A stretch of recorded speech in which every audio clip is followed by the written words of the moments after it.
Vamos lá. Os custos econômicos de uma ocupação beligerante que são causados à população, eles recaem sobre o Estado ocupante, conforme o direito consuetudinário internacional, que foi codificado nas convenções de Haia e nos protocolos adicionais de Genebra, que eu falei lá em cima, que regem o direito durante a guerra, né, do jus in bello, e também a Conferência das Nações Unidas sobre Comércio e Desenvolvimento, né, que é a UNCTAD, ela foi solicitada pelas resoluções da Assembleia Geral da ONU 6920, 7012 e 7120 para custodiar os custos econômicos gerados pela ocupação contínua dos territórios da Palestina.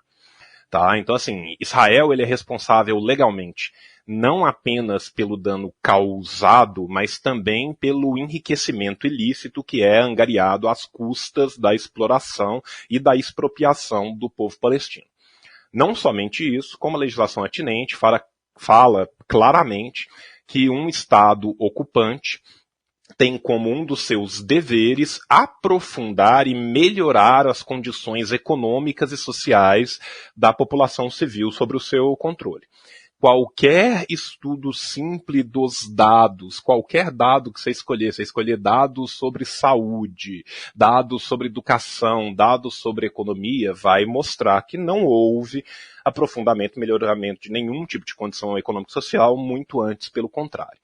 O Estado de Israel ele age de forma diametralmente oposta a toda a legislação internacional, o que não se confunde, por sua vez, com a sua obrigação de se retirar do território ocupado, o qual ele também não o faz, o que suplanta essa culpabilidade mesmo após a sua retirada. Ou seja, o fato hoje em dia a gente ter uma ocupação beligerante de Israel não significa que no dia que terminar a ocupação beligerante de Israel, esses custos que foram gerados vão ficar na conta do Papa e vão se perder no vazio.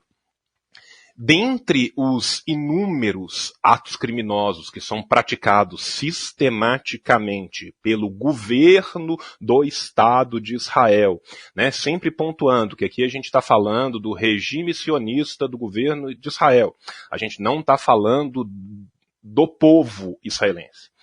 Contra a população palestina das áreas ocupadas, a gente pode enumerar, e eu enumerei uns 20, e eu podia ter enumerado muito mais. Primeiro, a transferência de civis como colonos e a construção das colônias, que são ilegais. A própria convenção fala que você não pode começar a colonizar um Estado durante a ocupação beligerante. Segundo, a construção de uma muralha de separação na Cisjordânia. Isso causa diversos gastos materiais, econômicos, cerceia o direito de ir e vir, tem vários outros problemas. Terceira, a não promoção do desenvolvimento econômico. Existe uma diferença muito grande de promoção de desenvolvimento econômico e social nas áreas colonizadas, nos assentamentos e no restante das áreas que são pulverizadas e divididas, assim como foram os batustões na Namíbia e na África do Sul. Outro, as operações militares contra civis no território ocupado, bem como a restrição de enormes áreas de afluxo. Para além da ocupação por parte dos assentamentos e das colônias, a gente tem diversas áreas militares, áreas que são reservadas às estradas, áreas que passam para a autoridade de Israel como áreas a serem de desenvolvimento ou militar ou de assentamentos posteriores, o que significa que houve um cerceamento à livre circulação de mercadorias e pessoas, e sobremaneira de pessoas, de 60% do território de 67 para cá. Ou seja, se a gente pensar que na primeira guerra, lá em 48, já tinha se perdido 60% do que o primeiro mandato da ONU tinha decidido que ia ser. A primeira resolução tinha decidido que ia ser. Em 67, você tem a ocupação beligerante.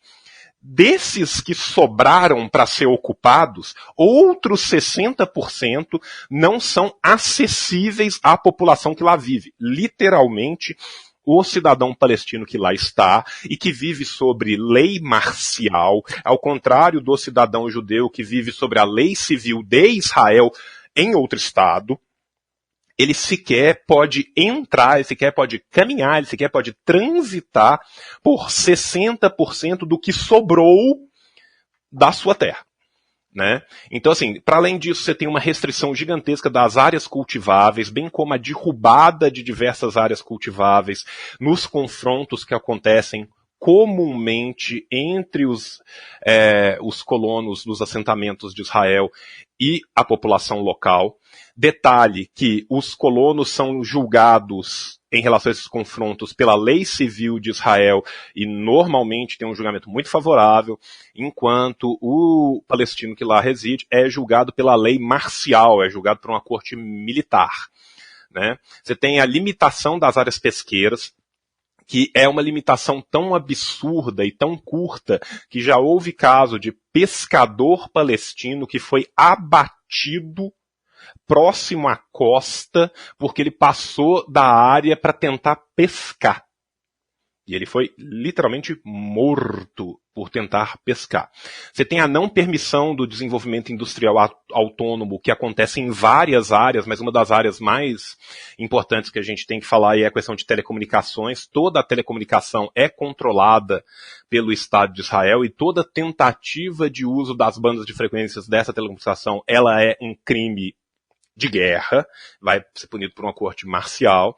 Você tem uma bitributação e uma evasão fiscal por parte do Estado de Israel que mina a indústria da Palestina, que hoje em dia já praticamente não existe, mas mina também muita manufatura palestina. Você tem uma restrição muito grande ao acesso ao mercado de trabalho para essas pessoas.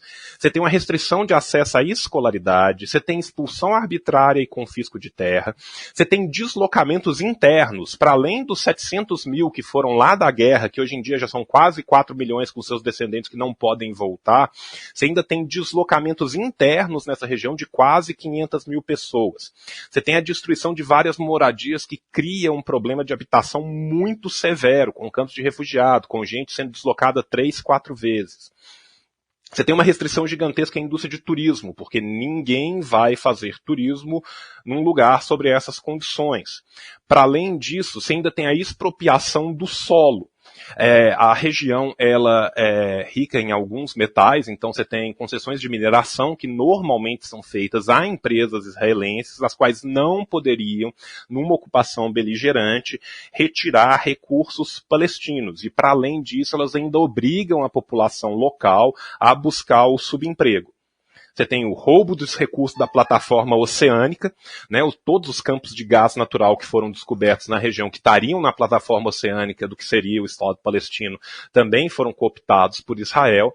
Você tem uma crise alimentar em decorrência disso, e você tem uma falta de profissionais, aparelhagem e investimento no setor médico, também por restrições de importação, entre diversas outras restrições. Então, assim, se você for somar tudo isso numa ocupação cinquentenária, você vê que você está literalmente minando todas as possibilidades de existência. O que está acontecendo ali em última instância é um genocídio a conta-gotas. E, assim, detalhe, isso é tudo baseado em fatos, dados mensuráveis de um relatório da UNCTAD, da ONU,